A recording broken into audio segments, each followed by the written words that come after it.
میرے بھائیوں، فدیہ کے اعتبار سے سورۃ البقرہ کی آیت نمبر 184 میں یہ ڈسکس ہو چکا. اعوذ باللہ من الشیطان الرجیم. وَعَلَى الَّذِينَ يُطِيقُونَهُ فِدْيَةٌ طَعَامُ مِسْكِين، کہ وہ لوگ جو بڑی مشکل سے ہی روزہ رکھنے پر قدرت رکھتے ہیں وہ فدیہ دے دیں مساکین کو. ایک روزے کے بدلے ایک مسکین کو کھانا کھلایا جائے. اسی کانٹیکسٹ میں صحیح بخاری میں حدیث ہے انٹرنیشنل نمبر کے مطابق 4507. ابن عمر رضی اللہ تعالی عنہما کہتے ہیں کہ یہ آیت منسوخ ہے، یعنی اب روزہ ہی رکھنا ہوگا. بہرحال اس کے مقابلے پر سیدنا عبداللہ ابن عباس کا قول ہے جس پہ امت کا اتفاق ہوا ہے. انٹرنیشنل نمبر کے مطابق صحیح بخاری میں 4505 ابن عباس کہتے ہیں کہ یہ آیت منسوخ نہیں ہے کہ وَعَلَى الَّذِينَ يُطِيقُونَهُ فِدْيَةٌ طَعَامُ مِسْكِين، بلکہ یہ اجازت اس بوڑھے اور بوڑھیا کے لیے ہے جو بڑھاپے کی کمزوری کے باعث روزہ نہ رکھ سکیں کہ وہ اپنے روزے کے بدلے فدیہ دے سکتی ہیں یا دے سکتا ہے ایک مسکین کو. اور اسی میں وہ دائمی مریض بھی شامل ہوں گے چاہے جوان ہو لیکن ان کا مرض اس نوعیت کا ہے کہ ٹھیک ہونے کی امید نہیں ہے اور اس مرض میں وہ روزہ نہیں رکھ سکتے، تو وہ بھی پھر ہمیشہ ہی ایک روزے کے بدلے ایک فدیہ دے لیا کریں.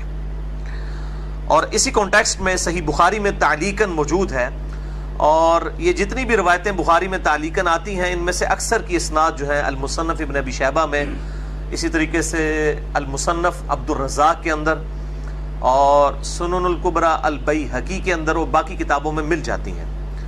بہرحال صحیح بخاری میں 4505 یہ ابن عباس کا جو قول ہے، اسی کی ہیڈنگ پہ تعلیقاً سیدنا انس ابن مالک رضی اللہ تعالیٰ عنہ کے بارے میں آتا ہے کہ انس ابن مالک رضی اللہ تعالیٰ عنہ جب بہت بوڑھے ہو گئے تھے، ان کی 110 سال عمر ہوئی ہے، جب بہت بوڑھے ہو گئے تھے یعنی 80 یا 90 پلس ہو گئے تھے، تو پھر وہ روزہ نہیں رکھا کرتے تھے بلکہ ہر روزے کے بدلے ایک مسکین کو روزانہ کھانا کھلا دیا کرتے تھے، ایک وقت کا روٹی اور گوشت کے ساتھ.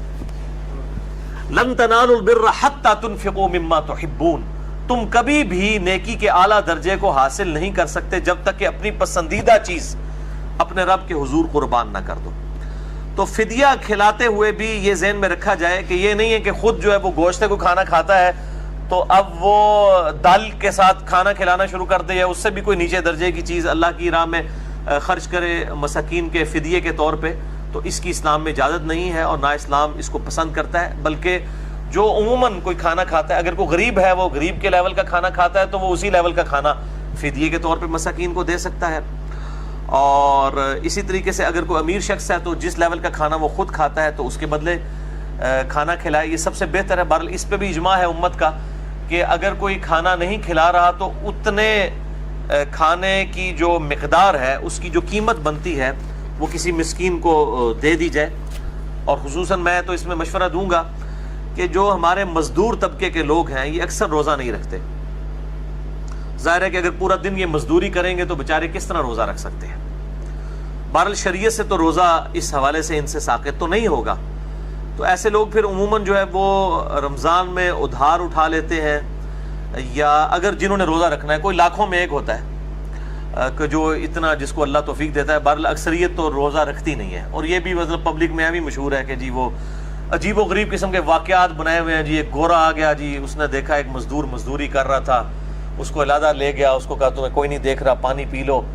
تو اس نے کہا میں اللہ کے ڈر کی وجہ سے نہیں پیوں گا، میرا روزہ ہے. تو یہ ساری میرے بھائیوں یہ لطیفے ہیں اور یہ سارے واقعات ہیں. کوئی لاکھوں میں ایک شاید اس طرح کا ہو، ادروائز مزدوروں کی جو اکثریت ہے علا وجہ بصیرت 90% سے زیادہ مزدور جو ہے روزہ نہیں رکھتے اور نہ وہ رکھ سکتے ہیں. کیسے رکھیں؟ تو ان کو پھر اس قسم کا فدیہ دے دیا جائے، یا کم از کم ان کو ایک مہینے کا خرچہ ڈلوا دیا جائے تاکہ وہ رمضان کے روزوں میں اپنے کام سے چھٹیاں کر کے تو کم از کم روزے تو رکھ سکیں. ادروائز تو ان کے لیے بڑا مشکل ہو جائے گا.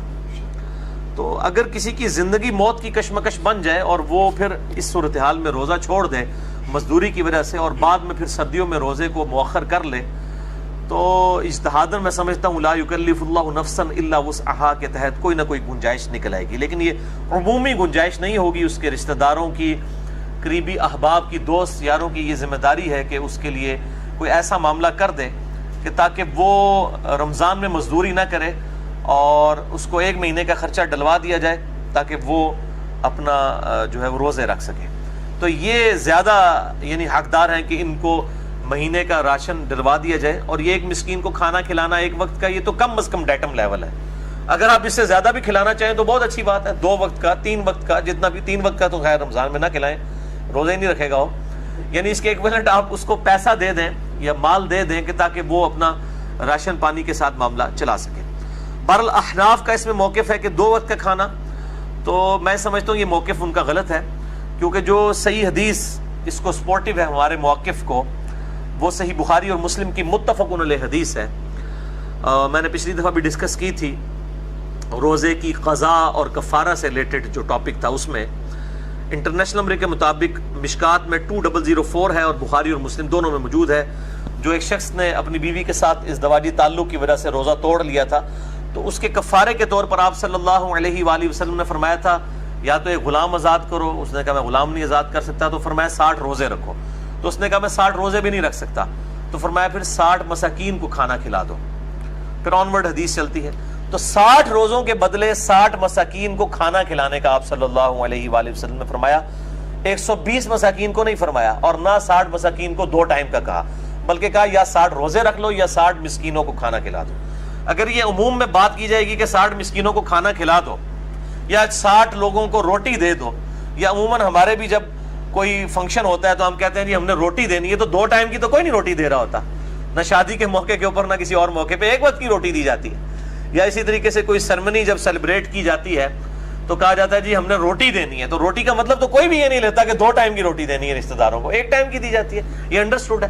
تو 60 روزوں کے بدلے کہا گیا ہے 60 مساکین کو کھانا, تو ایک ہی وقت کا مسکین کا فدیہ جو ہے وہ ایکویلنٹ اس کے کافی ہے. تو آج 27 مئی 2017 ہے, کل انشاءاللہ تعالی پہلا روزہ ہوگا 28 مئی 2017 کو. تو آج کی ڈیٹ میں جو ایک عام نارمل کھانا ہے تقریباً پاکستانی 100 روپیہ 100 روپیز جو ہے وہ فدیہ بن جاتا ہے, اور جو ذرا اچھے لیول کا کھانا کھانے والے ہیں تو 150-200 بھی بن جاتا ہے. یہ ہر شخص نے خود ڈیسائیڈ کرنا ہے کہ وہ کس لیول کا کھانا کھاتا ہے, اور اس لیول کا کھانا, بلکہ کھانا کھلانا زیادہ آسان ہوتا ہے, وہ سستا پڑ جاتا ہے. گھر میں اگر کھانا پکا ہوا ہو تو ایک مسکین کو کھانا اگر کھلایا جائے تو وہ 50 روپے سے بھی کم لاگت آئے گی. تو ضروری نہیں ہے کہ آپ نے پیسے ہی دینے ہیں, سب سے بہتر تو یہ کہ کھانا کھلانا ہے تو مسکین کو 1 وقت کا کھانا دے دیا جائے. یعنی غروب آفتاب کے بعد جو باقی گھر والوں کے لیے افطاری کا سامان بنا ہوا ہے اس میں سے ایک افطاری جو ہے کسی غریب کو دے دیجیے. اور غریب سے مراد مولوی نہ لے لیجیے گا, مولوی بہت امیر ہے, اس کے پاس بہت کچھ آتا ہے. اپنے محلے میں کوئی غریب آدمی دیکھیں اور اس کو کھانا کھلا دیں. اور کئی ایسے روزہ دار بھی ہیں جو بڑے مشکل سے سحری اور افطاری کا اہتمام کرتے ہیں, ان کے لیے سحری کے وقت سحری بھجوا دیں, کبھی افطاری کے وقت افطاری بھجوا دیں, چاہے تو دونوں بھجوا دیں, 2 وقت کا دے دیں, جتنا گڑ ڈالیں گے اتنا میٹھا ہوگا. اللہ تعالیٰ تو مطلب نیتوں کو دیکھتا ہے. بہرحال ڈیٹم لیول جو ہے وہ 1 وقت کا کھانا ہے. تو اگر کوئی 2 وقت کا کھانا دینا چاہتا ہے یا اس سے زیادہ اللہ کی راہ میں خرچ کرنا چاہتا ہے تو بالکل اس کی اجازت ہے, تو اس میں کوئی قید نہیں ہے.